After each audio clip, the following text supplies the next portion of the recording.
चलिए दोस्तों, तो ये ब्रह्मास्त्र में आप देख रहे हैं, ये हमारा एक चैप्टर है जिसमें हम सिर्फ कुछ ये जो फंडामेंटल्स डिस्कस कर रहे हैं उसका एक बेसिक एक्सप्लेनेशन यहाँ पे दिया गया है। आप सारी चीजें जो अपन यहाँ पे डिस्कस कर रहे हैं वो यहाँ पे मिल सकती हैं। कोई एग्जाम्पल एडिशनली नोट करने होंगे तो वो अपन कॉपी में साथ साथ में नोट करते जाएंगे। पहली चीज मैंने बोली, इंडेस की स्पेशलिटी है सब्सटेंस ओवर फॉर्म। हर जगह इंडेस का एक बेसिक सिद्धांत काम आता है और वो ये कि आप अल्टीमेटली देखो कि सब्सटेंस में क्या हो रहा है, ना कि लीगल फॉर्म में क्या हो रहा है। उदाहरण के तौर पे आज समझिए, for example I am a car manufacturer और मैंने एक कार अपने डीलर को सेल कर दी जिसने शोरूम खोल रखा है। Let's say for example Chevrolet company has sold cars to its dealer and the dealer is reselling it to consumers. Dealer के साथ मेरा अरेंजमेंट कुछ ऐसा है कि जो गाड़ियां मैंने उसे बेची है, 3 महीने में अगर वो आगे कंज्यूमर को नहीं बेच पाता है तो वो गाड़ियां मुझे रिटर्न कर सकता है और मैं फिर उसे किसी दूसरे डीलर को रीसेल कर दूंगा। सेल का बिल कब फाड़ा जाएगा? जिस दिन मैंने डीलर को गाड़ी सेल करी। और 3 महीने बाद क्या बुक होगी? सेल्स रिटर्न, अगर वो गाड़ी आगे नहीं बिकी तो। लीगल फॉर्म में I am selling the car to the dealer. But आप मुझे बताइए दोस्तों, सब्सटेंस में जो आपका ये डीलर है, do you think he is really a dealer जिसे आप सेल करके निश्चिंत होके आराम से बैठ गए कि माल बिक गया? या आपका टेंशन तब तक बरकरार है जब तक वो डीलर गाड़ी आगे नहीं बेच देता? और अगर ऐसा है तो वो सिर्फ नाम का आपका डीलर है, सब्सटेंस में देखा जाए तो वो एक्चुअल में आपका एक कंसाइनी एजेंट है। फर्क सिर्फ इतना सा है कि इस कंसाइनी एजेंट को जब आप माल दे रहे हो सकता है आपको पैसे एडवांस में देता हो और जब रिटर्न करता हो तो आप उसे लौटा देते हो सकता है आप जीएसटी का एक बिल फाड़ते हो। बट रियल सेंस में आपके रिस्क तब खत्म होते हैं जब एक्चुअल में वो आपकी गाड़ियां कस्टमर को बेच देता है। तो अगर आप इंडेस 115 जो revenue with contract with customers की बात करता है, जहां पे रेवेन्यू रिकॉग्निशन की बात होगी, पढ़ेंगे तो वो स्टैंडर्ड कहेगा कि भैया हमें इससे मतलब नहीं है कि कार आपने डीलर को बेची है या एजेंट को, हमें इससे मतलब है कि क्या आपके एएस में पढ़ते थे रिस्क और रिवॉर्ड, यहाँ बोलते हैं कंट्रोल, क्या आपका रिस्क खत्म हो चुका है। अगर आपको लगता है कि आपका रिस्क कभी भी बरकरार है कि गुड्स रिटर्न हो सकते हैं और आपको लेना पड़ेंगे और पैसे लौटाना पड़ेंगे, तो फिर बेहतर है कि आप तब तक सेल बुक ना करो जब तक एक्चुअल में ये कार डीलर कस्टमर को बेच ना दे, जैसा नॉर्मली एक कंसाइनमेंट एजेंट के केस में होता है। मतलब समझ पा रहे आप? The standard is principally saying that across all the standard, what is most important is the substance of the transaction, ना कि उसको कैसे प्रिपेयर किया गया। क्योंकि कई बार क्या होता है दोस्तों, ट्रांजैक्शन को लीगल फॉर्म में आप कुछ इस तरह से बना देते हो जिससे कि आप एक मैनिपुलेटिव अकाउंटिंग अचीव कर सकते हो। इसका मतलब क्या है? मैं आपको एक फेयर प्रेजेंटेशन का ही डिस्कशन चल रहा है, मैं आपके सामने एक एग्जाम्पल रखता हूँ, आप मुझे इसकी अकाउंटिंग थोड़ी सी प्रिस्क्राइब करिएगा क्या होना चाहिए। सिर्फ कंसेप्ट बिल्डिंग कर रहे हैं, अपना आज का उद्देश्य ये है। मैंने let's say for example 5% debentures issue किए of 1 crore face value at 10% discount. और सर डिस्काउंट पे इशू थोड़ी ना हो सकता है भाई, शेयर नहीं हो सकते, डिबेंचर हो सकते हैं। डिबेंचर 99% डिस्काउंट पे भी हो सकता है। तो मैंने 10% डिस्काउंट पे इशू किया and these are redeemable after 10 years. Company has security premium account balance of 10 lakhs. How much expense should be debited to profit and loss account every year. आप अज्यूम करिए कि interest is payable in arrears. जब भी मैं in arrears लिखूं इसका मतलब होता है end of the year. Interest is payable annually in arrears. Arrears अगर एनुअली है तो end of the year. Arrear मतलब एंड ऑफ द पीरियड. ऐसा आप लोग अगर बचाना चाहें तो चार्ट में बताएं कि what is the amount of expense do you think would be justified in this case. This is a 10% or I should rather say 5% debenture issued at a 10% discount of face value 100 lakhs. Security premium balance available is 10 lakhs. P&L में खर्चा हर साल कितना book होएगा. Option 1 है कि भाई सीधी सी बात है 1 करोड़ का डिबेंचर है और उस पर 5 लाख रुपए 5% से ब्याज देना है तो simple 5 lakh per annum interest का. दूसरा लॉजिक है नहीं सर 10 लाख का अपन ने डिस्काउंट दिया 10 साल में हर साल 1-1 लाख होना चाहिए तो let's say 6 lakh per annum to P&L. तीसरा लॉजिक है 5 लाख पर एनम ही होना चाहिए P&L में और 10 lakh will be offsetted with the security premium balance. I should say if 10 lakh is offsetted with security premium balance. Let me share this as a poll. Somebody says 1 plus 5 lakh होना चाहिए.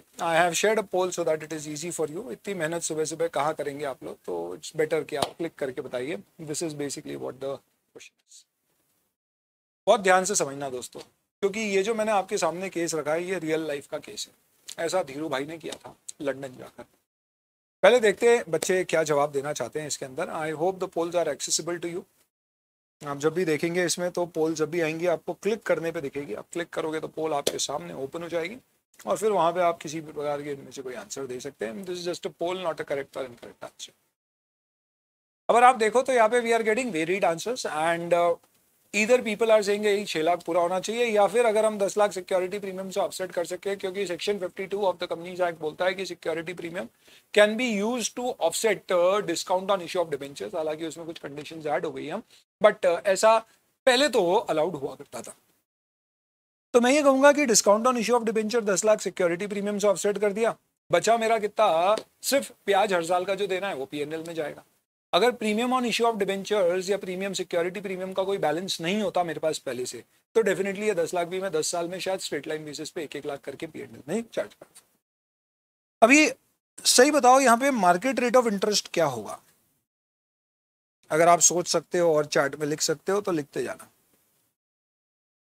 Definitely market rate of interest 6% per annum. कोई बता सकता है discount पे debenture क्यों issue किया जाता है. Why do we issue debentures at discount? Anybody?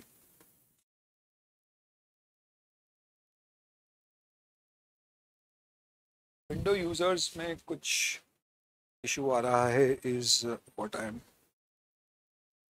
being told.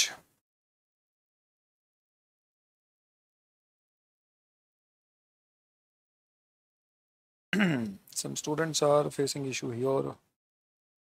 Okay. चलिए सूचना मेरे पास आ चुकी है. I am just continuing and this what I am doing is I record this particular lecture also. ऐसा आना नहीं चाहिए पहला दिन है तो हो सकता है थोड़ा सा कोई इशू हो but as soon as you are able to kind of log in to please let me no.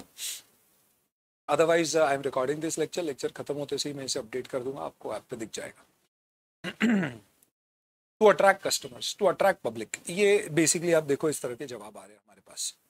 अब एक चीज समझना दोस्तों ऐसा नहीं लोगों को अट्रैक्ट करना बिल्कुल सही जवाब है पर अगर आपको लोगों को अट्रैक्ट करना है तो आप उसके लिए ब्याज ज्यादा देते हो. तो सही है ये कहना कि to attract people but to attract by giving them a higher rate of interest. मैं इस बात से खुश हूं कि किसी ने ये नहीं कहा कि कंपनी की गुडविल खराब है इसलिए वो डिस्काउंट पे डिबेंचर इशू कर रहा है. ऐसा नहीं होता है. आप सोचो आपकी गुडविल खराब है और आप बैंक के पास जाओगे तो आप क्या बोलोगे बैंक को कि यार हमारी गुडविल खराब है तो एक काम करो 100 की बजाय 90 ही दे दो.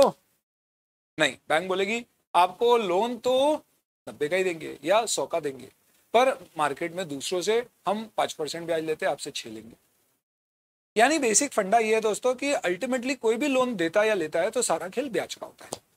अभी मार्केट में 6% ब्याज चल रहा है, इसलिए अगर आपकी कंपनी की भी गुडविल जैसी दूसरों की है वैसी है तो आपको भी 6% ऑफर करना पड़ेगा, पर आप तो 5% ऑफर कर रहे हो, तो कौन आपका डिबेंचर खरीदेगा? तो आपने क्या किया, कंपनसेट कर दिया 10% डिस्काउंट के जरिए। लोगों को क्या लगा कि यार देखो मुझे 5% ब्याज मिल रहा है और 10% अपफ्रंट डिस्काउंट मिल रहा है, 10 साल बाद डिबेंचर रिडीम होगा, तो इफेक्टिवली देखा जाए तो एवरेज करूं तो 1% साल का हो गया। हालांकि इफेक्टिव इंटरेस्ट रेट निकालूंगा तो थोड़ा अलग आएगा 6 से, बट मोर और लेस अभी लेमन में बात करूं मैं तो लेमन टर्म्स के हिसाब से यहाँ पे जो इन्वेस्टर है उसको 6% का रिटर्न एवरेज देखा जाए तो मिल रहा है, इसलिए लोग इन्वेस्ट कर रहे हैं। अब कंपनीज एक्ट के सेक्शन 52 में ये प्रोविजन दिया गया था कि आप इसे वहां से सेट ऑफ कर सकते हो। अब अगर आपने इस प्रोविजन को यूज किया तो देखो क्या हुआ दोस्तों, आपने 10 लाख का खर्चा 10 सालों में 1-1 लाख करके जो पीआरएल में डेबिट होना था वो पीएनएल में डालने से बचा लिया। एक बेसिक सा सवाल पूछता हूं आपसे, एक कंपनी क्या चाहती है आज के जमाने में, बड़ी कंपनी क्या चाहती है? क्या वो चाहती है कि उसके प्रॉफिट कम से कम दिखे और टैक्स बचे, या वो चाहती है प्रॉफिट ज्यादा से ज्यादा दिखे फिर भी टैक्स बचे? डेफिनेटली कंपनी चाहती है प्रॉफिट ज्यादा से ज्यादा दिखे। क्या किया धीरू भाई ने? सुनो, धीरू भाई लंदन गए और लंदन में उन्होंने जाके लोगों को कहा सुनो सुनो सुनो, बेहतरीन स्कीम, आज 1 रुपया लगाइए 100 साल में 100 गुना पाइए। अभी वहां पे बहुत ज्यादा लोग ऐसी मेहनत पढ़ाई करते नहीं है, तो उन्होंने बोला वाह 100 साल में 100 गुना यानी डबल हो रहा है हर साल। हालांकि ऐसा नहीं है, बट नेवरदलेस स्कीम लोगों ने बोला हमें दो हमें दो हमें दो, एकदम ऐसे, और इशू एकदम फुल्ली सब्सक्राइब हो गया। 100 रुपए का डिवेंचर धीरू भाई इशू करके आए 0% डिस्काउंट पे, जिसे आज की तारीख में डीप डिस्काउंट बॉन्ड कहा जाता है, सॉरी 0% इंटरेस्ट पे, और 99% डिस्काउंट दिया। उन्होंने बोला डिवेंचर की फेस वैल्यू है 100 रुपए, ब्याज है इस पे 0% और 99% डिस्काउंट है, रिडीम होगा 100 साल बाद एट पार। तो आप आज 100 रुपए का डिवेंचर लो 1 रुपए में और 100 साल बाद 100 रुपए ले लो। लोगों ने लगा दिया, धीरू भाई आ गए, बढ़िया मस्त। ये लंदन से आए धीरू भाई, और धीरू भाई ने अपने अकाउंटेंट को बुलाया, उन्होंने बोला मुनीम जी देखो बाहर से पैसे लेकर आए। मुनीम जी ने बोला अरे क्या कर दिया ये आप? धीरू भाई ने बोला अरे इतने टेंशन में क्यों, क्या हो गया? बोला महोदय आप जरा सोचिए कि आपने जो डिबेंचर इशू किए 100 साल से 99 ईयर्स के, इस पे आपने 99 रुपीज का डिस्काउंट दे दिया है, और ये 99 ईयर्स के लिए तो हमें हर साल 1 रुपया डिस्काउंट पीआरएल में डालना पड़ेगा। और आज अपने को लोन कितने का मिला है देखा जाए तो अपने पास कैश 1 रुपया ही है, यानी इफेक्टिवली अपने पीएनएल में 1 रुपया लेने के बदले में 1 रुपये हर साल पीआरएल में खर्चा डेबिट हो रहा है। कितना भारी इंपैक्ट आएगा हमारे पीएनएल में, सोचो तो सही। धीरू भाई ने कहा मुनीम जी सेक्शन 78 ऑफ कंपनीज एक्ट 1956 पढ़िए, जो आगे जाके सेक्शन 52 बनने वाला है 2013 में। ऐसी पकड़ थी धीरू भाई की। पढ़िए section 78 of the companies act, और देखिए उसमें सिक्योरिटी प्रीमियम का बैलेंस यूज किया जा सकता है for the purpose of writing of discount on issue of debenture. और अपन ने तो इक्विटी शेयर बहुत प्रीमियम पे इशू किया, खूब सारा बैलेंस पड़ा है। तो आप एक काम करो, 99 का जो डिस्काउंट हमने दिया है पूरा सिक्योरिटी प्रीमियम से राइट ऑफ कर दो। अब आपको ये जो 1 रुपया मिला है, ये 1 रुपया आप 100 सालों तक यूज करो, और आपको पीएनएल में इससे रिलेटेड 1 रुपए का खर्चा बुक करने की जरूरत नहीं। और 100 साल बाद पैसे तो आकाश या मुकेश देंगे, अपने को क्या लेना। ऐसे थे हमारे धीरू भाई। ऐसा नहीं है सिर्फ भारत में ही बनाया, विदेश में भी बना के। अब आप समझो दोस्तों, जब ये स्कीम वो लेकर आए तो इसका ऐसा भयंकर इम्पैक्ट हुआ। जो इन्वेस्टर था, इन्वेस्टर के हाथ में ब्याज नहीं आ रहा था, कैपिटल गेन हो रहा था, तो उसको कैपिटल गेन पे कम टैक्स देना पड़ रहा था, तो वो लोग भी इसको सब्सक्राइब करने चले, क्योंकि ब्याज पे टैक्स ज्यादा लगता था, कैपिटल गेन पे कम लग रहा था। कंपनी को पैसा मिल गया, कंपनी ने पूरा प्रीमियम से राइट ऑफ कर दिया, पीआरएल में कोई खर्चा डालने की जरूरत नहीं पड़ी। मुझे एक छोटी सी बात बताओ दोस्तों, कि अगर एक कंपनी जो कैपिटल इंटेंसिव कंपनी, अब तो रिलायंस डेट फ्री हो गई, जिसमें आप समझ लीजिए कि 2:1 का डेट इक्विटी रेशियो है, अगर वो किसी अकाउंटिंग प्लानिंग से अपनी डेट की कॉस्ट को 0 कर दे, क्या उसके प्रॉफिट्स से जूम कर जाएंगे? एब्सोल्युटली। ये अकाउंटिंग स्टैंडर्ड्स के ज़माने में सब चलता था, इंड एस ऐसा कुछ भी नहीं होने देगा, क्योंकि इंड एस बोलता है ये discount on issue of debenture सिर्फ दिखावा है, एक्चुअल में ये सब आपकी कॉस्ट है। आप डिवेंचर इशू करने के लिए खर्चा कर रहे हो, उस पर डिस्काउंट दे रहे हो, उसके रिडम्पशन पे प्रीमियम दे रहे हो, उस पर ब्याज दे रहे हो, ये सब आपका डिवेंचर इशू करने से रिलेटेड खर्चा है। सबको खर्चा मान के over the term of debentures effective interest rate निकाल के खर्चा बुक करो। सिक्योरिटी प्रीमियम वगैरह से कुछ राइट ऑफ करने की हम परमिशन वो नहीं देंगे। क्यों? क्योंकि आप सब्सटेंस में देखिए क्या किया है आपने। आप बताओ दोस्तों, मुझे कभी ऐसा थोड़ा ना होता है कि मैं बैंक के पास जाता हूं और बोलता हूं 100 की बजाय 90 ही दे दे यार, 100 रुपए वापस ले लेना। सीधी सी बात है, आप जो भी लोन लोगे उस पर आपको ब्याज देना पड़ेगा। अगर आप बैंक के पास गए, आपने बोला यार 100 दे दे, तुमको मैं 5 साल बाद 150 रुपए दे दूंगा, तो डिबेंचर में इसे कहा जाता है प्रीमियम ऑन रिडम्पशन, पर एक्चुअल में आपकी कॉस्ट। इनफैक्ट इंडेस मालूम है क्या बोलता है? इंडेस बोलता है कि 100 का डिबेंचर अगर 115 पे इशू किया, 115 पे प्रीमियम पे इशू किया, अरे वाह ये तो बहुत बढ़िया है सर, 100 का डिबेंचर 115 पे इशू किया, तो ये जो 15 रुपए एक्स्ट्रा मिले ना, ये भी सिक्योरिटी प्रीमियम में नहीं जाएंगे, क्योंकि एक्चुअल में प्रीमियम पे इसलिए इशू हुआ होगा क्योंकि वहां पे आपने इंटरेस्ट रेट ज्यादा दिया होगा, तो ये भी सब उससे एडजस्ट होगा। ये छोटे छोटे एग्जाम्पल ले रहा हूँ, ये सब अपन पढ़ेंगे। इनफैक्ट ये वाला तो अभी फाइनेंशियल इंस्ट्रूमेंट जो अगला चैप्टर हम शेड्यूल 3 के बाद पढ़ेंगे उसी में आएगा। But what I am trying to say is the basic logic of Ind AS is please try to understand the fundamental logic behind the transaction, the substance of the transaction and not just its legal form. अगर मैं आप लोगों से एक सवाल पूछूं छोटा सा, just to get your understanding correct and proper, audit का सवाल एफआर में पूछ रहा हूं, don't mind, please tell me what is more difficult opinion to express for an auditor, true and correct view, financial statement give a true and correct view, और financial statement give a true and fair view? What do you suggest? क्या बोलते हो आप लोग? आपके हिसाब से एक ऑडिटर भाई के लिए कौन सा ओपिनियन देना अपने आप में ज्यादा मुश्किल, ज्यादा कठिन, ज्यादा टिपिकल, ज्यादा डिफिकल्ट काम है? Which is a difficult opinion for the auditor to share?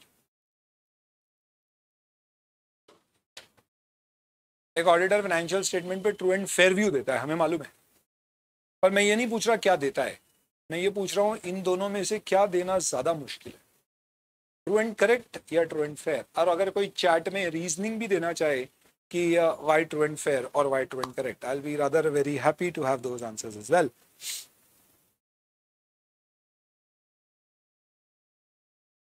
Okay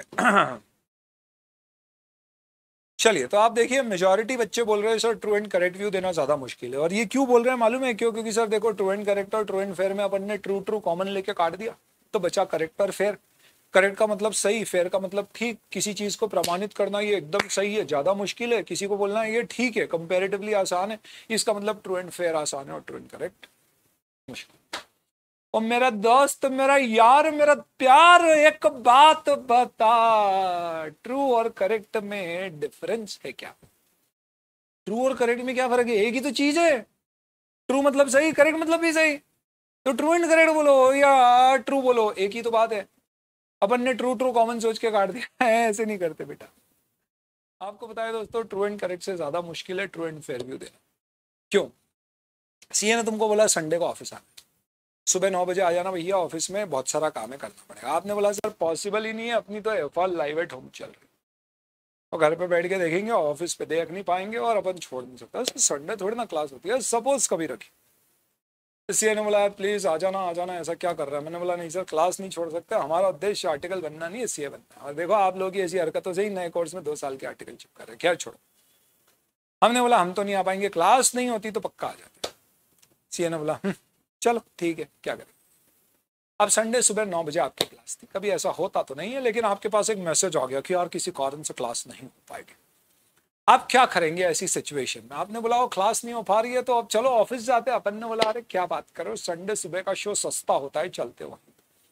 तो आप सुबह सुबह बढ़िया देखने चले गए कोई भी मूवी, एकदम आप कौन सी लाल सिंह चड्डा लगी हुई है और गए आप सुबह, मॉर्निंग वाला शो आपका, सस्ता वाला। अब वहां पे किसी कारण से सीए भी आया था, उसको तो ऑफिस जाना था, वहां क्या कर रहा था, for whatever reason stationery ढूंढते हुए आया होगा, तो उसने आपको देखा लेकिन हमने उसको नहीं देखा, क्योंकि ऑब्वियस सी बात है कि हम मॉल में सीए देखने थोड़े ना चाहते। हम बढ़िया पिक्चर देख के अगले दिन ऑफिस पहुंचे, सीए बड़े गुस्से में दिख रहा था, हम उसने हमें केबिन में बुलाया, हमें नहीं मालूम क्या हो गया, उसने बोला इधर आओ। बोला जी सर। और फिर हमसे सीए ने बड़ा ऊंचे स्वर में एक सवाल पूछा। और क्या सवाल पूछा? क्या कल तुमने क्लास क्या कल तुम्हारी क्लास थी? हमने बोला हाँ थी।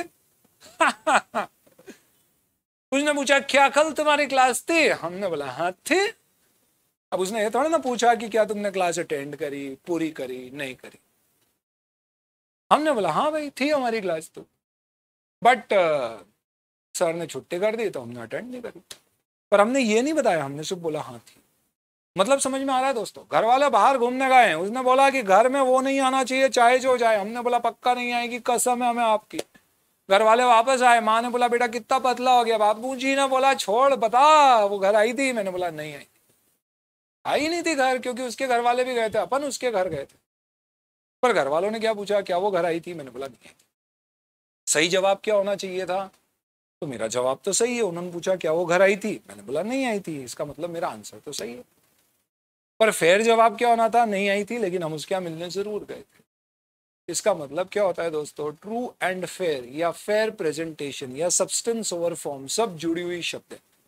इन सब का मतलब है कि आपका उद्देश्य सिर्फ जो लिखा है उसका पालन करना, लीगल फॉर्म अचीव करना नहीं होना चाहिए। आपका ऑब्जेक्टिव होना चाहिए कि आप ट्रांजैक्शन के सब्सटेंस को समझो, आप देखो कि यूजर्स के लिए क्या चीज बताना फेयर होगी और वो सारी चीजें प्रेजेंट करो। यही कारण है दोस्तों कि पहले आईएएस जिसे कहते थे, आज उसे आईएफआरएस कहते हैं, इंटरनेशनल अकाउंटिंग स्टैंडर्ड से अकाउंटिंग प्रिस्क्राइब करते थे। ये फाइनेंशियल रिपोर्टिंग स्टैंडर्ड का उद्देश्य सिर्फ अकाउंटिंग प्रिस्क्राइब नहीं करना है, रिपोर्टिंग, डिस्क्लोजर्स, प्रेजेंटेशन, ऐसी सारी चीजें बताना है ताकि यूजर फाइनेंशियल स्टेटमेंट्स का प्रॉपर इंटरप्रिटेशन कर सके। चलिए भैया समझ में आया। तो ऐसा नहीं है ट्रू एंड करेक्ट का मतलब होता है एब्सोल्यूट एश्योरेंस। इनफैक्ट लंदन के किसी कोर्ट में लॉर्ड ने डिसीजन दिया था, पहले ट्रू एंड करेक्ट क्यों ही दिया जाता था, फिर उन्होंने डिसीजन दिया, मुद्दा कुछ ऐसा हो गया था, को ऑडिट की बात है, खैर यहाँ पे क्या करना, एक कंपनी ने खूब सारे प्रोविजन फॉर बैड डेट बना दिया और नोट कर दिया कि हमने सेफर साइड पे ज्यादा प्रोविजन बनाए, और ऑडिटर ने लिख दिया कि भाई जो प्रोविजन कंपनी ने बोले हैं वैसे बनाए, financial statement are true and correct. Shareholder ने केस लगाया कि भैया हमें डिविडेंड नहीं मिल रहा, आप इतने ज्यादा प्रोविजन बना रहे हो इस कारण से, तो ऑडिटर पे भी केस लगा दिया। ऑडिटर ने बोला भैया जो कंपनी ने किया है वही बताया है और हमने वही सर्टिफाई किया या ट्रू एंड करेक्ट बोला है। तब जाके जज ने बोला कि भैया, लॉर्ड ने बोला कि जो ऑडिटर ने किया है वो सही है, क्योंकि आप ऑडिटर को ट्रू एंड करेक्ट व्यू देने की बात करते हो, बता रहा है ट्रू एंड करेक्ट है, जबकि आपको ऑडिटर को बोलना चाहिए कि सिर्फ ट्रू एंड करेक्ट मत चेक कर, ये भी चेक कर कि जो कंपनी ने किया है वो फेयर है या नहीं है।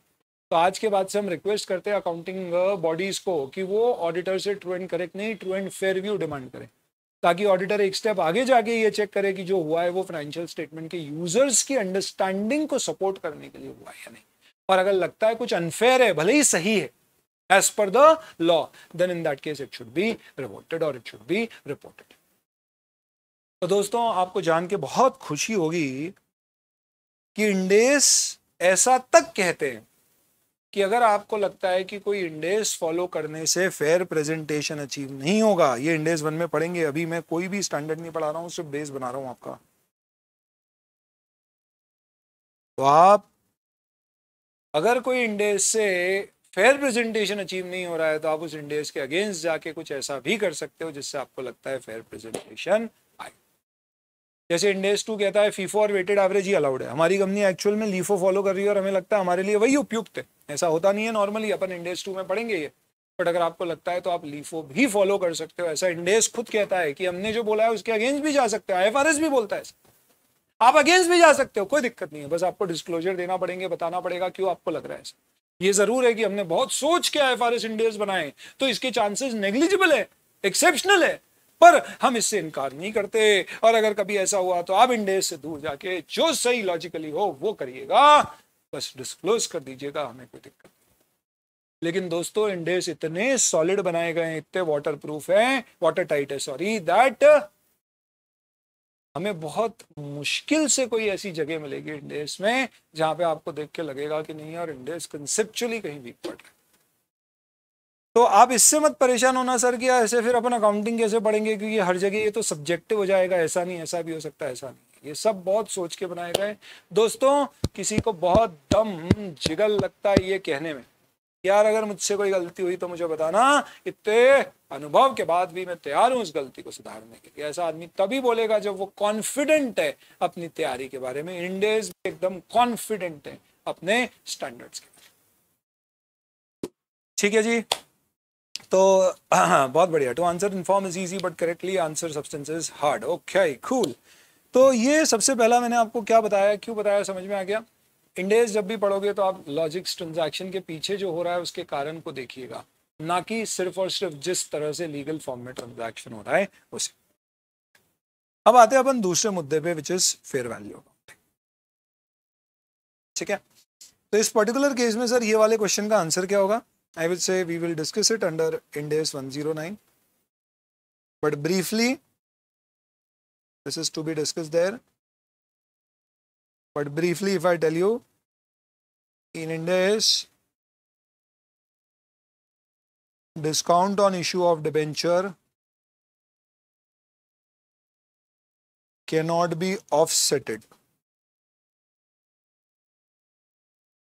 from security premium account balance. आपको पता ही होगा सिक्योरिटी प्रीमियम खाते को अब सिक्योरिटी प्रीमियम रिजर्व नहीं, सिर्फ सिक्योरिटी प्रीमियम के। ठीक है दोस्त, cool.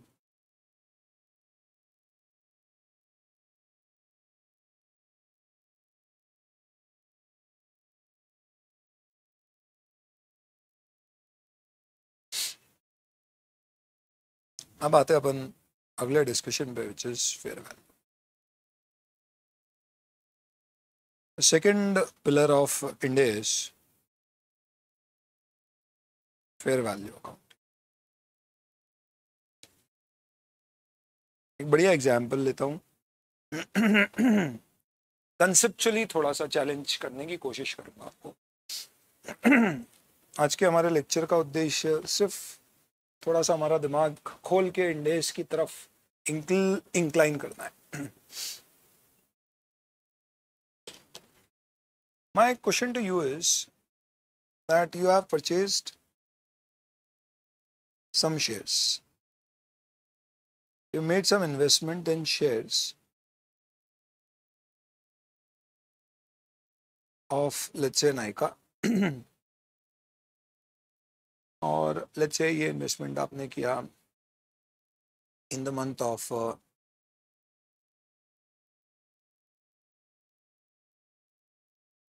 First March 2021। Let's say public issue तक तो आया नहीं था, पर ठीक है, 1 मार्च 2021 को लेट्स से आपने पब्लिक इशू में शेयर सब्सक्राइब किए नायका के, और आपने जब खरीदे तो इसकी कॉस्ट लेट्स से 1000 रुपीज थी। ठीक है, इसकी मार्केट वैल्यू 31 मार्च 2021 पे, तो ये लिस्टिंग पे ही काफ़ी ऊपर खुला और काफ़ी प्रीमियम पे ट्रेड हुआ, तो इसकी मार्केट वैल्यू लेट्स से यहाँ पे 1500 रुपीज़ हो, 1500 रुपये।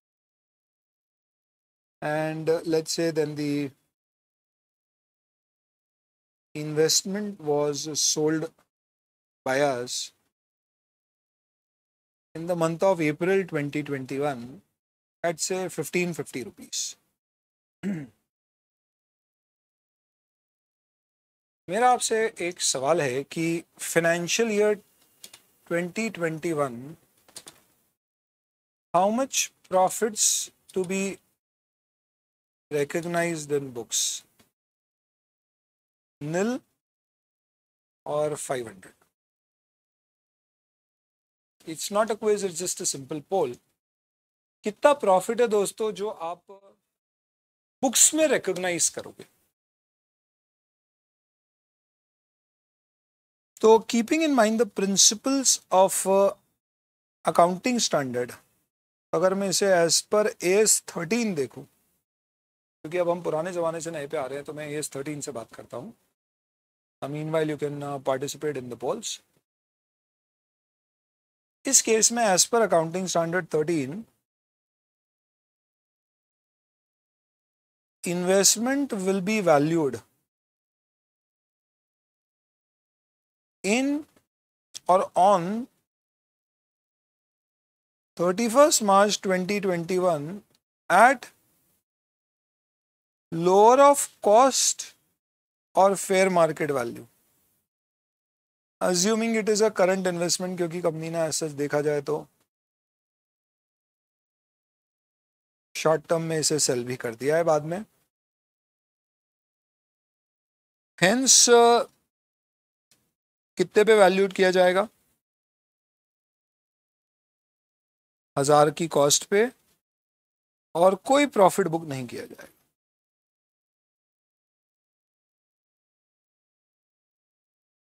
किसी प्रकार का कोई प्रॉफिट आप इस पे रिकॉग्नाइज नहीं करोगे. सही बोल रहा हूं? फिर again as per AS 13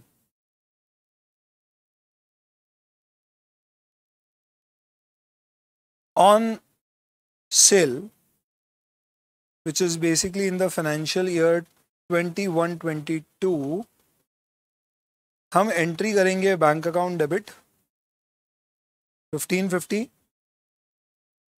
to investment जो मेरी बुक्स में आ रहा था 1000 रुपये पे, और प्रॉफिट बुक हो जाएगा 550 का. Profit on sale of investment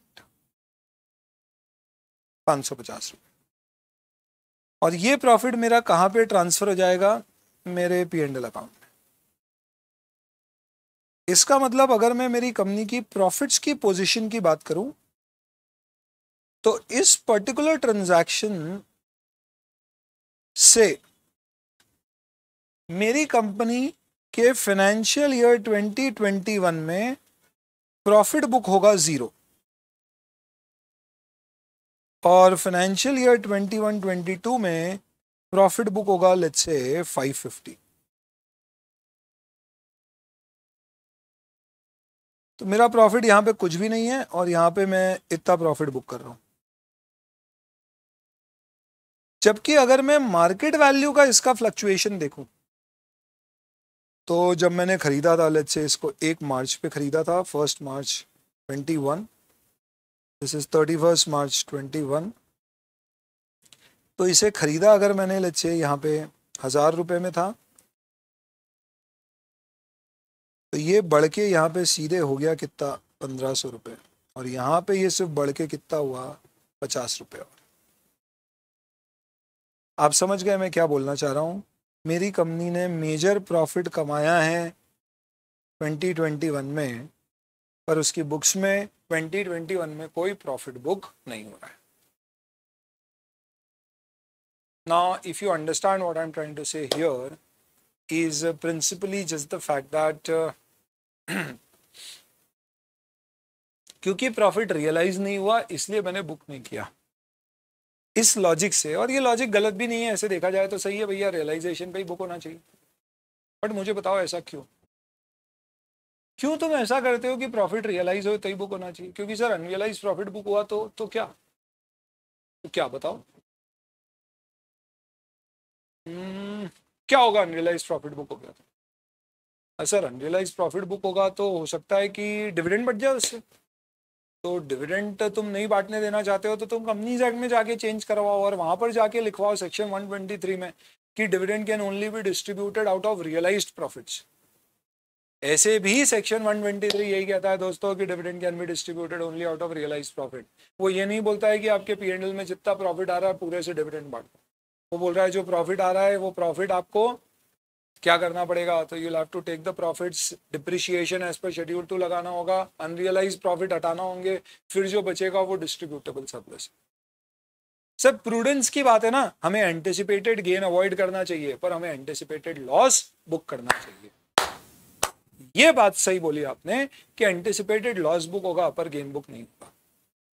but एक चीज बताओ, इस प्रूडेंस के चक्कर में ये एंटिसिपेटेड नहीं एक्चुअल गेन है पर अनरियलाइज्ड है.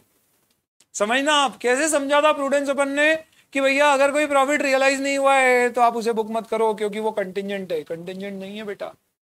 कंटिजेंट कब होता है? जब मुझे ऐसा लग रहा होता है कि इसकी कीमत बढ़ गई है पर एक्चुअल में स्टॉक मार्केट में इसकी कीमत बढ़ी है, तो ये कंटिजेंट नहीं है। हम इसे प्रूडेंस के नाम से पढ़ तो चुके हैं, सीख तो चुके हैं, समझ तो चुके हैं। पर सही बताओ दोस्तों, क्या स्टॉक में जो 500 रुपए का इंक्रीमेंट आया है 31 मार्च का, क्या वो रियल नहीं है? क्या वो एंटिसिपेटेड है? क्या वो सब्जेक्टिव है? नहीं, रियल है। बट एस बोलता था नहीं, कंजर्वेटिज्म बोलती है भैया जब रियलाइज करेंगे तब बुक करेंगे, नहीं तो नहीं करेंगे। इंडेस एक स्टेप आगे जाता है। इंडेस बोलता है सबसे पहली बात, ये बात बिल्कुल तय है कि इससे डिविडेंड तो नहीं बटना चाहिए, वो तो कंपनीज एक्ट ऐसे भी मैनेज कर रहे हैं। पर आप 2 मिनट के लिए एक चीज समझो अगर आप इसे 1500 पे पहले साल के अंत पे नहीं लेके आए तो होगा ये कि 550 का प्रॉफिट अगले साल जाएगा। और अगर ऐसा हुआ तो यूजर्स को क्या लगेगा कि अगले साल कंपनी ने बहुत अच्छा किया, जबकि सही मायने में देखा जाए तो कंपनी के प्रॉफिट अर्न करने का मेजर रीजन क्या था? फर्स्ट ईयर 2021 ना कि 21-22। पीरियोडिसिटी कंसेप्ट कहता है कि इस पीरियड में इस पीरियड के ट्रांजैक्शंस रिकॉर्ड हो, तो ये गेन इस पीरियड का है तो ये इस पीरियड में क्यों रिकॉर्ड नहीं हो रहा है? सिर्फ कंजर्वेटिज्म के कारण आप इसे रिकॉर्ड नहीं कर रहे हो। तो इंडेस कहता है हम आपको एक थोड़ा सा डिफरेंट तरीका बताते हैं। इंस्टेड ऑफ सेइंग कि हर बार प्रूडेंस लगाओ, आंखें बंद कर लो और कोई भी एंटिसिपेटेड गेन है तो बुक मत करो, उसकी बजाय देखो एक्चुअल में शेयर की प्राइस 500 से बढ़ी है, तो ये 500 रुपए का गेन अगर मैं इस साल किसी तरह से शो कर दूं तो यूजर को भी मालूम पड़ेगा कि कंपनी ने इस साल जो इन्वेस्टमेंट्स किए, या हो सकता है ये इसका बिजनेस हो, उससे इतना गेन हुआ है। पर कहीं ना कहीं यूजर को ये भी दिखना चाहिए कि ये अभी कमाया नहीं है, अनरियलाइज्ड है। तो इसके लिए इंडेस एक स्टेप और आगे जाता है। और इंडेस क्या करता है, बहुत ध्यान से सुनना दोस्तों, क्योंकि ये जो अब मैं कंसेप्ट बताने जा रहा हूं ये अकाउंटिंग स्टैंडर्ड में दूर दूर तक कहीं पे भी नहीं है ऐसा कंसेप्ट, ये सिर्फ इंडेस में होता है। ध्यान से सुनना। किसी ने बोला है सर बहुत बढ़िया सवाल पूछा, Gauri has asked the question कि अच्छा, Ravi also has the same question, very good बेटा, कि सर कभी इसकी प्राइस अगले साल गिर गई तो क्या होगा? बहुत अच्छा है, मैं बताऊं, लॉस बुक होएगा और क्या होएगा सर क्या कर रहे हो?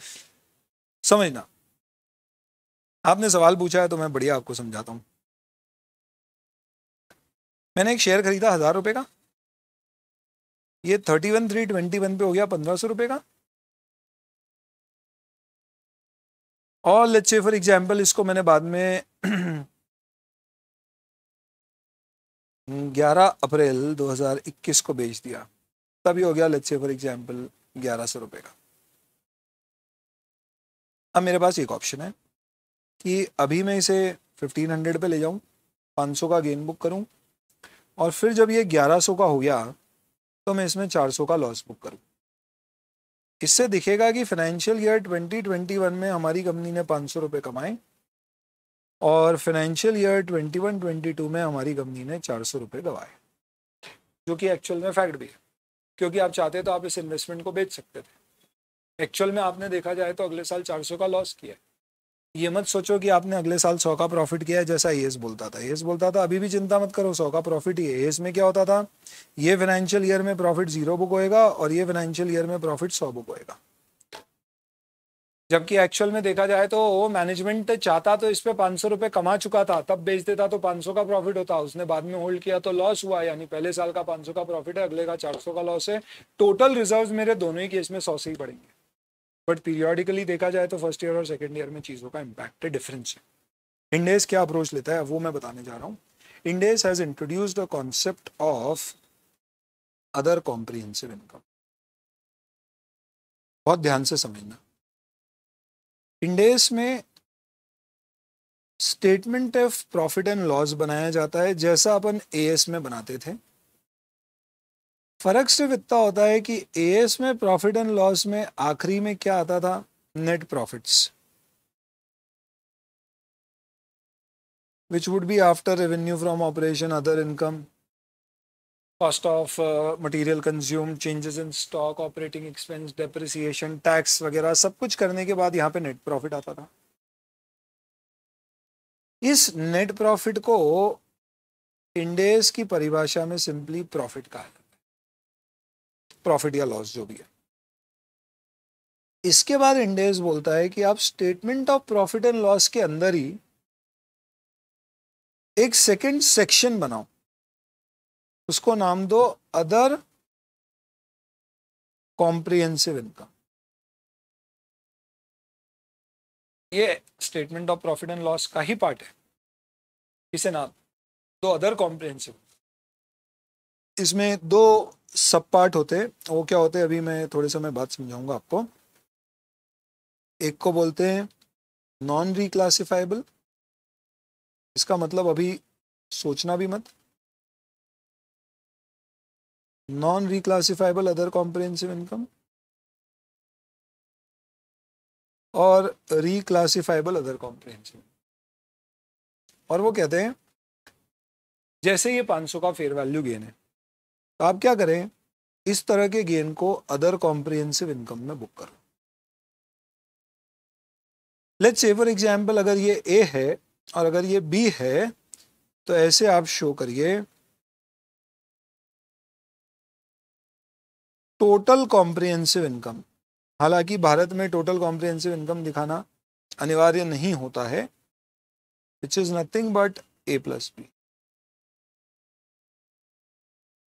इससे यूजर को अब मैं अपने statement of profit and loss में दो चीजें दिखाऊंगा।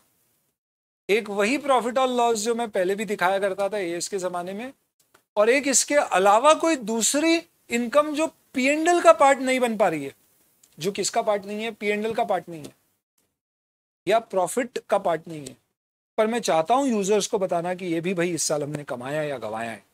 तो आप इसे इस तरह से दो पार्ट में प्रेजेंट करिए।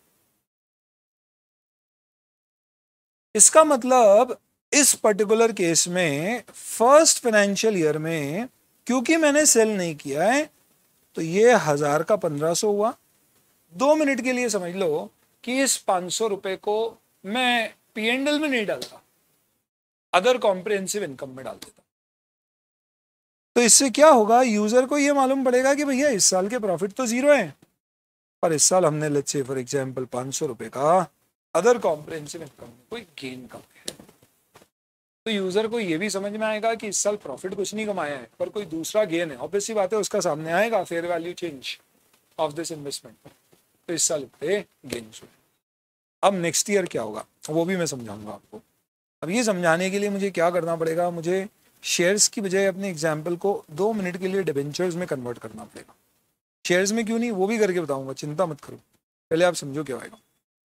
इसका प्रेजेंटेशन कैसे होता है, तो लेट्स से मैंने यहाँ पे let me take a full fledged fresh example for you without changing this share debenture वाला थी। बढ़िया एग्जाम्पल लेके समझा देता हूँ आपको। विद डेट्स 1 मार्च 21, चलो करंट ले लेते, 1 मार्च 2022 ले लेता हूँ मैं। मेरे इन्वेस्टमेंट की कॉस्ट थी 5000, ठीक है। 31 मार्च 22, लेट्स से इसकी फेयर वैल्यू हो गई 6000, और इसको मैंने लेट्स से 11 अप्रैल 22 पे सेल कर दिया एट 6100। ध्यान से देखना दोस्तों क्या बता रहा हूँ। कंपनी इज रिक्वायर्ड, ऐसा मैं बोल रहा हूँ, ऐसा एक्चुअल में स्टैंडर्ड में दिया या नहीं वो अपन आगे देखेंगे। To recognise fair value gain और लॉस, तो अभी मैं लिखता हूं fair value gain in OCI and reclassify it to profits on realization। एक इंडेस अपन पढ़ने वाले हैं, इंडेस 109, उसमें इस तरह की चीजें कही जाती है। तो बताइए कि मेरा statement of profit and loss का एक्सट्रैक्ट कैसा दिखेगा फॉर फाइनेंशियल ईयर 21-22 एंड 22-23। तो आपके एसपीएल में आप जब प्रॉफिट्स निकालेंगे दोस्तों, वो नील आएंगे, अदर कॉम्प्रिहेंसिव इनकम में आप फेयर वैल्यू गेन जो कि रिक्लासिफाइबल है, उसका क्या मतलब है मैं बाद में बताऊंगा, अभी मैं आज लिख देता हूं। कितना बुक करोगे? 1,000 रुपए का। इससे आपकी टोटल कॉम्प्रिहेंसिव इनकम कितनी हो जाएगी इस साल की? 1,000। ये आपका statement of profit and loss है फॉर द ईयर एंडेड 31 मार्च 22। फिर जब आप अगले साल का स्टेटमेंट बनाओगे, ये ऑब्वियसली बात है पूरा स्टेटमेंट नहीं, एक्सट्रैक्ट है, जो इन्फॉर्मेशन अभी दी है मैंने उसके हिसाब से समझा रहा हूँ बस। उसमें क्या करोगे, बहुत इंटरेस्टिंग, आप प्रॉफिट बुक करोगे कितना? आप बताइए कितने में बेचा आपने? 6100 में। और था कितने का आपका? आपका था बेसिकली ये खरीदा कितने में था? 5,000 में। आपका प्रॉफिट 1,100 रुपये। और आप ओसीआई के अंतर्गत लिखोगे फेयर वैल्यू गेन ट्रांसफर्ड, जिसे बोलते हैं रिक्लासिफाइड टू पीओरएल कहते हैं ऊपर वाले सेक्शन को, ऑन सेल और ऑन रियलाइजेशन। कितना? 1,000। ये माइनस होगा, तो आपकी टोटल कॉम्प्रिहेंसिव इनकम इस साल की दिखेगी 100। आप 2 मिनट के लिए इसको इतना देखो बस।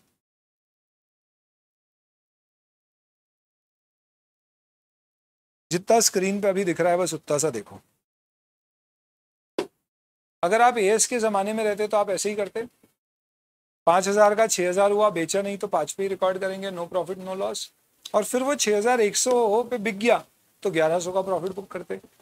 बिल्कुल वैसा ही कर रहा हूँ, एकदम वैसा ही कर रहा हूँ। बट मैं इसके नीचे एक और यूँ समझ लो एक्सटेंशन ऐड कर रहा हूँ, जिससे मैं यूजर को ये बता रहा हूँ कि देखो 1,000 रुपए की मैंने इनकम तो कमा ली है, पर वो फेयर वैल्यू गेन है, रियलाइज नहीं हुआ है, तो पीआरएल में नहीं गया है, यहाँ पड़ा हुआ है। तो सर जब ये रियलाइज होगा तो फिर हम सिर्फ 100 रुपए ही प्रॉफिट बुक करेंगे? नहीं, पूरा 1,100 बुक करूंगा। पर जितना मैंने last year other comprehensive income में गेन बुक किया था, अब मैं बोलूंगा कि मैंने उसे ट्रांसफर, पर शब्द यूज करते हैं रिक्लासिफाई, मैंने उसे रिक्लासिफाई कर दिया। कहां पर? पीओरएल। तो जैसे ही मैंने कहा कि मैंने इसे रिक्लासिफाई कर दिया पीओरएल में, तो इसका मतलब क्या हुआ कि जो लास्ट ईयर 1,000 रुपए मैंने ओसीआई में गेन दिखाया था, वो इस साल में ओसीआई में माइनस में दिखा। माइनस में दिखाऊंगा तो लोगों को लगेगा लॉस है, ऐसा ना लगे इसलिए पहले नरेशन या जो हेडिंग होगी उसमें लिखूंगा profit other comprehensive income reclassified to PO, और -1,000 कर दूंगा, ऊपर 1,100 का प्रॉफिट होएगा, टोटल कॉम्प्रिहेंसिव इनकम 100 दिखेगी। यूजर को दोनों चीजें पल्ले पड़ेगी कि इस साल प्रॉफिट 1,000 रुपए 1,100 रुपए रियलाइज किया है, प्लस सही महीने में इस साल की इनकम सिर्फ 100 रुपए है, क्योंकि 1,000 रुपए तो पिछले साल ही फेयर वैल्यू गेन के थ्रू हो चुका। ऑब्वियस सी बात है भैया, हमको तो एक एग्जाम्पल से बात बैठती नहीं। सर आप इसमें ये बताओ कि सपोज फॉर एग्जाम्पल कभी अगले साल ये सोल्ड 6100 6100 के पे नहीं हुआ, एंड लेट्स से इसकी वैल्यू गिर गई और ये 5800 पे सेल हुआ। बहुत बढ़िया सवाल पूछते हो यार तुम तो, बहुत वेरी गुड। तो देखो फर्स्ट ईयर में सब कुछ सेम है, यानी हमने 5,000 में खरीदा था, फर्स्ट ईयर एंड में 6,000 हो गया और फिर 5800। तो अगर मैं ब्लू पेन में लिखूं तो यहाँ पे ये नील का नील रहेगा, ये 1,000 का 1,000 गेन होएगा, टोटल कॉम्प्रिहेंसिव इनकम 1,000 आ जाएगी, क्योंकि 6,000 तो हुआ। फिर 5800 में बिका तो कितना प्रॉफिट हुआ? 800 का। तो यहाँ पे मैं 800 का प्रॉफिट दिखाऊंगा, बाकी तो आप शायद समझ भी गए। यहाँ मेरा प्रॉफिट कितना दिखेगा? 800 का, क्योंकि मैंने रियलाइज कितना किया है दोस्तों? 800।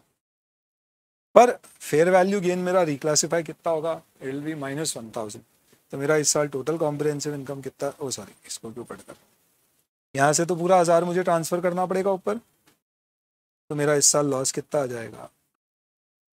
तो टोटल कॉम्प्रिहेंसिव इनकम में दिखेगा 200 का लॉस है, पर उधर क्या दिखेगा कि मैंने 800 का प्रॉफिट करना है। अगर एएस होता तो भी आप ऐसा ही करते, यहाँ भी ऐसा ही कर रहे हो, बट ये एक्सटेंशन से आप क्या कर रहे हो, यूजर को एक होलिस्टिक पिक्चर दे रहे हो कि यार ये जो हुआ है इसके पीछे क्या रीजनिंग है। कैसा लगा दोस्तों आपको? बताइए इंडेक्स का ये लॉजिक। सर ये एकदम दिमाग में एकदम है ना, ऐसे बैठ नहीं रहा, ऐसे फिट नहीं हो रहा है, चिंता मत करो।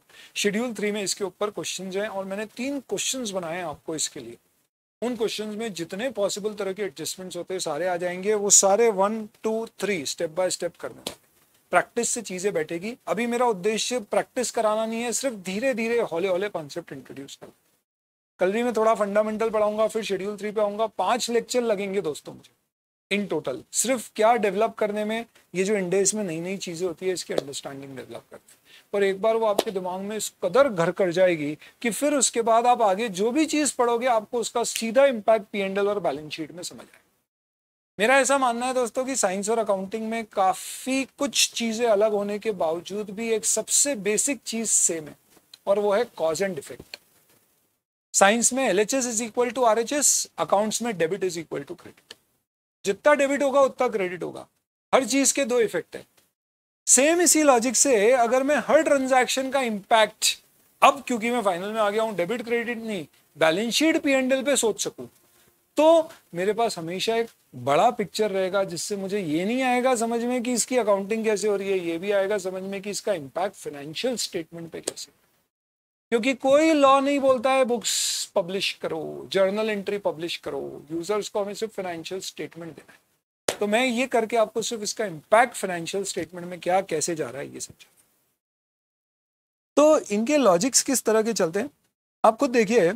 अल्टीमेटली 5,000 का 6 हुआ और फिर 800 में बिका, तो अल्टीमेटली होना क्या चाहिए था? तो प्रिंसिपली होना तो यही चाहिए था कि हमें सिंपली बोलना चाहिए था कि भैया इस साल हुआ गया हमारा, ये जो पिछले साल 1,000 रुपये का अनरियलाइज्ड गेन था, ये 1,000 रुपये यहाँ रियलाइज हो गया, पर 200 रुपये का मेरा बेचने पे लॉस हो गया, यानी इफेक्टिवली 800 रियलाइज हो गया, तो ये 800 का गेन। और 1,000 रुपये मैंने जो लास्ट ईयर OCI में बुक किया था वो रिवर्स किया, तो ये माइनस हो गया, तो अपने आप TCI क्या हो गया? यस 200। तो अब आप एक चीज समझो, ये जो मैं आपको बता रहा हूँ इससे इंडेस ने ये क्यों किया, ये OCI सेक्शन क्यों ऐड किया, इसका सबसे बड़ा रीजन है कि इंडेस में बहुत सारी जगह पर फेयर वैल्यू मेजरमेंट होता है, जो AS कंजर्वेटिज्म प्रिंसिपल पे चलता था। क्या मतलब कंजर्वेटिज्म प्रिंसिपल पे? AS बोलता था भैया अपन कंजर्वेटिज्म पे चलो, लॉस हुआ है तो बुक करो, प्रॉफिट हुआ है तो बुक मत करो। इंडेस बोलता है यार एक एंटिसिपेटेड लॉस अलग चीज होती है और एक अनरियलाइज्ड प्रॉफिट अलग चीज होती है। आपका शेयर है, लिस्टेड है, मार्केट में उसकी कीमत 1,500 रुपये हो गई, 500 रुपये बढ़ गई, ये अनरियलिस्टिक नहीं है, रियलिस्टिक है, अनरियलाइज्ड। एंटिसिपेटेड नहीं है, आपने नहीं बेचा, आपकी चॉइस थी, आपको नहीं चाहिए था पैसा, पर इसको आप एंटिसिपेटेड नहीं बोल सकते। हाँ, कोर्ट में केस लगा है और लग रहा है कि वो केस में जीत जाऊंगा, मैंने लगाया किसी पे केस, लग रहा है जीत जाऊंगा और पैसे मिलेंगे, तो ये एंटिसिपेटेड गेन है, ये कंटिंजेंट एसेट है, ये इंडेस भी बुक नहीं करने देता। पर शेयर की प्राइस 500 रुपये बढ़ गई है, मार्केट वैल्यू है, आप बोल रहे हो फिर भी बुक नहीं करो। इंडेस बोलता है सोचो यार, खुद सोचो 2 मिनट के लिए। मुश्किल होगा सोचना समझना, मैं जानता हूं, क्यों? क्योंकि तुम बचपन से 11वीं से एस पढ़ते हो, कंजर्वेटिज्म पढ़ के बड़े हो, पर तुम खुद सोचो तुमको जो कंजर्वेटिज्म प्रिंसिपल पढ़ाया है वो कैसे सही है। एक लिस्टेड शेयर है, मार्केट में 500 रुपये उसकी कीमत बढ़ गई है, तुम्हारी इच्छा पे तुमने नहीं बेचा है, फिर भी तुम बोल रहे हो ये अनरियलाइज्ड है, ठीक है, पर तुम बोल रहे हो ये एंटिसिपेटेड है। How come? भूल के भी ये मत सोच लेना कि मैं आपको ऐसा बोल रहा हूँ कि हर जगह ऐसा बुक कर लो। इंडेस में बहुत सारे लॉजिक्स है, let me bring you to Brahmastra, इससे मैं समझाता हूँ। बट ये जरूर है कि इंडेस उस पुराने जमाने के कंसेप्ट पे नहीं चलता भैया कि कोई भी अनरियलाइज गेन है तो उसको आंख बंद करके मना। एंटिसिपेटेड ये बुक नहीं करने देता, कंटिंजेंट एसेट बुक नहीं करने देता, पर बाकी कई सारी जगह पे फेयर वैल्यू पे चीजें बुक करने दी जाती है। अब देखो, किसी ने एक बहुत अच्छा सवाल पूछा है, आपकी परमिशन के साथ कोमल मैडम, आपने सवाल पूछा है और आपने इसे प्राइवेट चैट में पूछा है। मैं चाहता हूँ सभी स्टूडेंट इसको देख पाए, तो मैंने इसको लेबल कर दिया है। ये भी एक सुविधा है अपनी ऐप में कि अपन चैट को लेबल कर सकते हैं। तो किसी की प्राइवेट चैट अगर मैं ऐसे लेबल कर दूंगा तो आपको ऐसे पॉपअप दिखेगा और आप इसे देख के क्लिक करके ये पर्टिकुलर चैट को ओपन कर सकते हो। आप भी अगर चाहते हो कि आपकी कोई चैट या किसी चीज को आपको लेबल करना है तो आप इसमें ऐप में कर सकते हो ऐसा।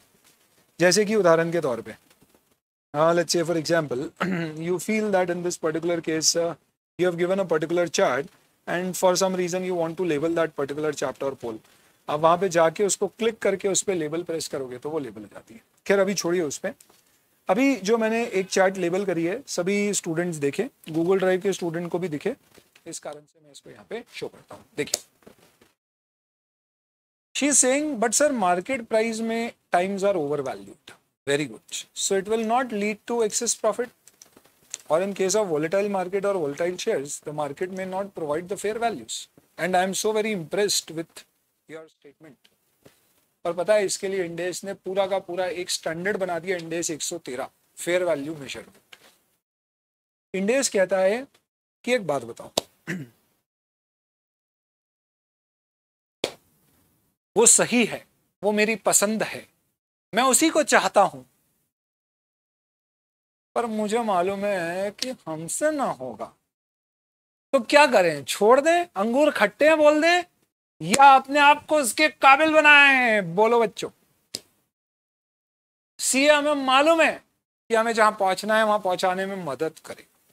हमें मालूम है कि यही वो कोर्स है जो हमें वो ज्ञान देगा जिससे हम दूसरों से बेहतर हो सकते. हमारे समय का सही उपयोग यही कोर्स करके हो रहा है. पर अपना से नहीं होगा तो क्या छोड़ दे, या उसके लिए अपने आप को तैयार करे? इंडेस कहता है सही मायने में जो कंसेप्ट मैंने आपको अभी दिया, कहीं ना कहीं आपके दिल में वो घर तो कर रहा है, बट प्रॉब्लम आपकी थोड़ी सी अलग है. दिल में भले ही घर कर जाए लेकिन दिमाग में नहीं करता, और दिल और दिमाग के इस पेंडुलम में आप सीसॉ करते रहते हैं. क्षमा करें. तो इस कारण से दोस्तों आपको मेरी बात थोड़ी थोड़ी तो सही लग रही होगी सुनने में कि यार बात तो सही बोल रहे हैं ये, बट आपको साथ में ये भी लग रहा होगा कि यार कुछ गलत हो रहा है, क्योंकि सालों पुरानी हमारी ये डेवलप्ड कॉन्सेप्ट है. इंडेस कहता है ये बिल्कुल सही है कि फेयर वैल्यू पे चीज़ों को मेजर करने में एक बहुत बड़ा रिस्क है कि फेयर वैल्यू अपने आप में हो सकता है कि फेयर ना हो. जैसे वोलेटाइल मार्केट में वैल्यू बड़ी चेंज होती है, बहुत ऊपर नीचे जाती है, ऐसा संभव? इन सारी सर्कमस्टांसेस में क्या मैं ये बोल दूं कि भैया वैल्यू अगर वोलेटाइल है तो फेयर वैल्यूएशन मत करो? एस तो और बड़ा वाला था, उसने बोल दिया फेयर मार्केट वैल्यू पे ले जाओ ही मत, अगर गेन हो रहा है और लॉस हो रहा है तो भले ही कितनी भी वोलेटाइल है बुक कर दो. तब कहाँ गई आपकी वोलेटिलिटी की बात? एस बोलता था. इंडेस क्या कहता है? वो बोलता है सुनो, हम आपको बताएंगे फेयर वैल्यू कैसे निकालते. इसीलिए हमने इसका नाम मार्केट वैल्यू नहीं रखा है, फेयर वैल्यू रखा है. कई बार बच्चे बोलेंगे मार्केट वैल्यू ही फेयर वैल्यू होती है. नहीं, फेयर वैल्यू के ऊपर पूरा एक स्टैंडर्ड है, इंडेस 113 फेयर वैल्यू मेजरमेंट, जो 3 लेवल ऑफ इनपुट्स बताता है और बोलता है ये सबसे ज्यादा प्रेफर्ड है, ये उससे कम और ये उससे कम. और वो कहता है कि इसके बेसिस पे, इनके प्रिंसिपल्स को फॉलो करके आप फेयर वैल्यू निकालो तो वो फेयर वैल्यू सबसे ज्यादा रियलिस्टिक होगी, और फिर आप उस फेयर वैल्यू पे मेजर करो, अगर हमारा इंडेस कहता है. मैं ये नहीं बोल रहा कि सारे इंडेस बोलते हैं फेयर वैल्यू पे मेजर करो, अपने अपने इंडेस ने अपने अपने लॉजिक्स रखे. जैसे कि उदाहरण के तौर पे दोस्तों आइए देखिए, अगर आप सिक्योरिटीज में इन्वेस्ट कर रहे हो, किसमें? सिक्योरिटीज में, शेयर डिबेंचर्स में, तो इंडेस कहता है कि रिपोर्टिंग डेट पे, हमेशा एक चीज ध्यान रखना दोस्तों, मेजरमेंट 3 डेट पे होता है, खरीदते समय, बेचते समय, और बीच में अगर कोई रिपोर्टिंग डेट 31 मार्च या 30 जून 30 सितंबर क्वार्टरली फाइनेंशियल स्टेटमेंट आते हैं तो वो. इंडेस के अंतर्गत इनिशियल रिकॉग्निशन, जो आपने जब पहली बार बुक्स में असेट या लाइबिलिटी रिकॉर्ड की है, वो किस पे होगा? सब्सिक्वेंट मेजरमेंट, यानी बैलेंस शीट डेट पे अगर वो असेट आपकी बुक्स में है तो कितने पे आएगा, और डी रिकॉग्निशन, यानी कि जब आप उसे सेल या अबैंडन करोगे, राइट ऑफ करोगे, तो कितने पे कैसे करोगे. हर स्टैंडर्ड जहां पे वैल्यूएशन डिस्कस होता है ये 3 बातें डिस्कस होती है, और हर स्टैंडर्ड बताता है कि इनिशियल रिकॉग्निशन कॉस्ट पे होगा या फेयर वैल्यू. तो जैसे कि पीपीई पे आप जाओगे, प्रॉपर्टी प्लांट इक्विपमेंट, ये जो मैं बात बता रहा हूँ दोस्तों, आपको लगेगा कि यार ये क्या इंडेस की नई नई चीज़ें बता रहे हैं, पर आपका ये इतना सॉलिड बेस बनाएगा कि जब आप पूरा इंडेस पढ़ के रिवाइज करने आओगे और सिर्फ एक ये चार्ट देखोगे, आपको ये चार्ट एक सिंगल सा टेबल कहीं नहीं मिलने वाला, पर इससे आपके इतने सारे फंडामेंटल्स ऐसे शुरुआत में रिविजन करते समय ऐसे क्लियर हो जाएंगे, क्योंकि आपको चीज़ें इंटरलेट करने में समझ में आएंगी.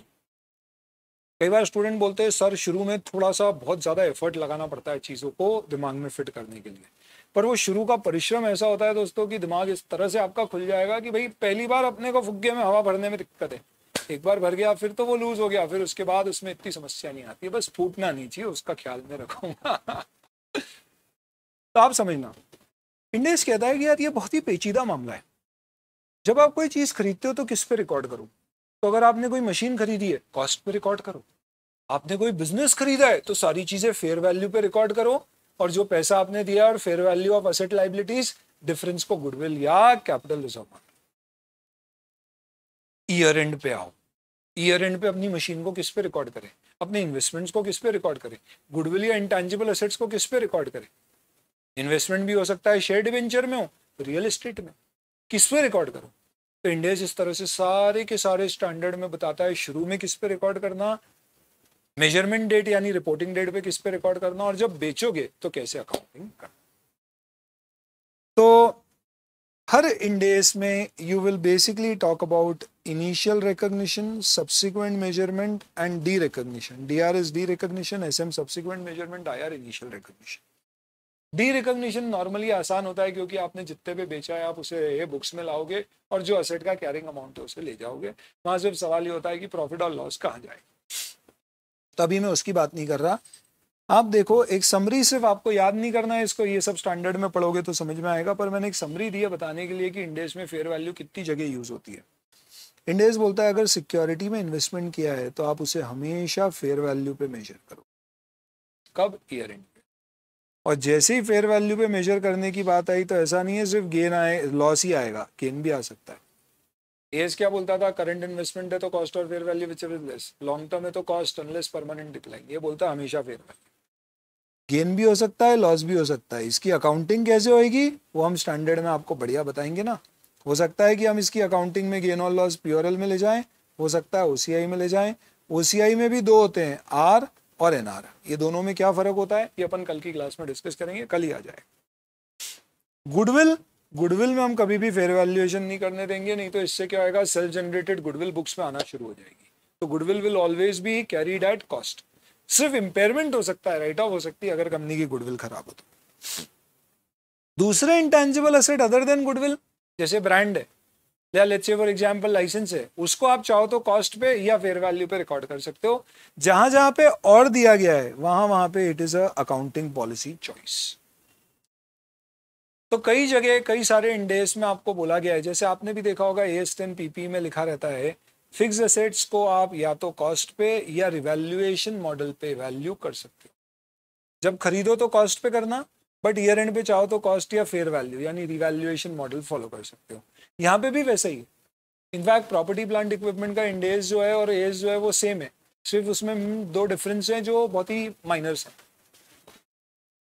तो कई जगह एज जैसा भी ऐसा नहीं है, कई जगह डिफरेंट भी है।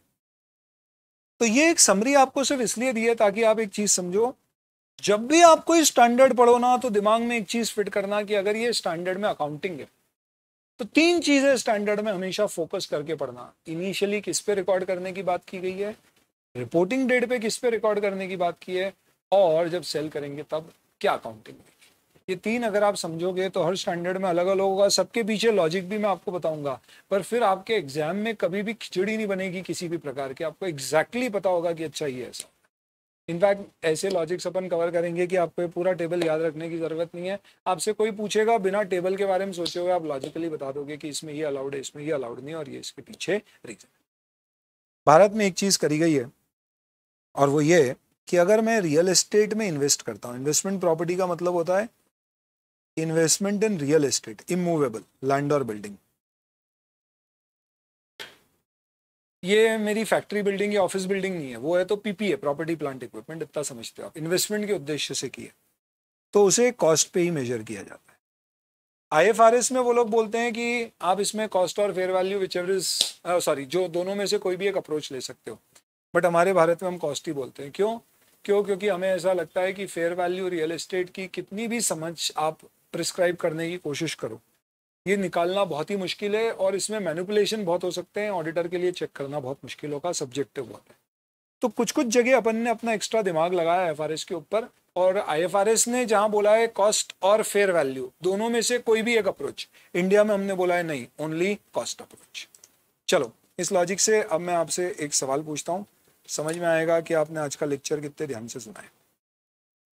Investment property under IFRS can be measured at cost or fair value on subsequent or reporting date,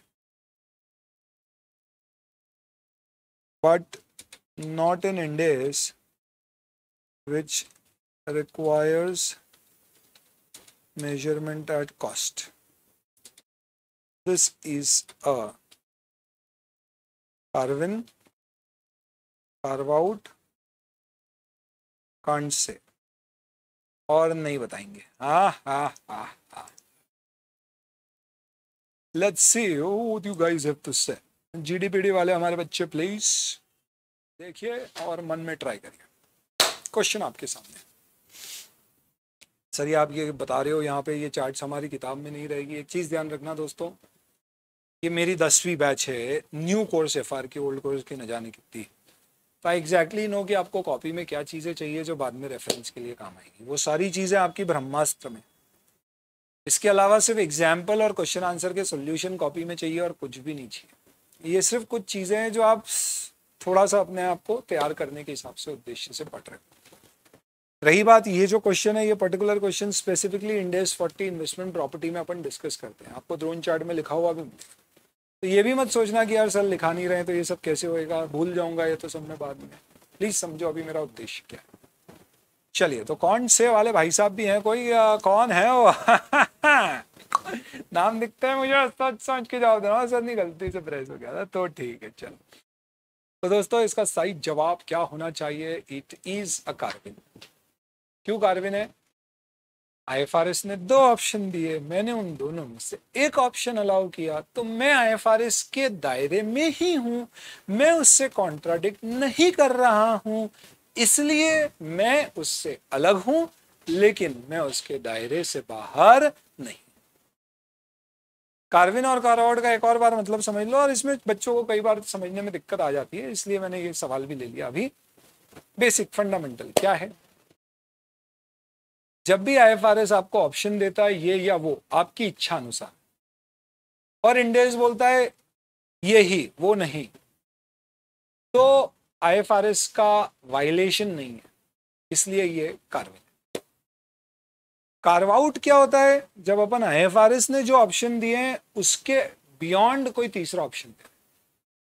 तो अगर IFRS बोलता है कि आप इसे कॉस्ट या फेयर वैल्यू दोनों में से कोई भी एक अप्रोच लेके फॉलो कर सकते हो, and let's say for example हम बोलते हैं कि कॉस्ट और fair value whichever is less approach लो, तो ये कॉन्ट्राडिक्टरी है. वो बोल रहा है या तो कॉस्ट पे चलने दो या फेयर वैल्यू पे चलने दो.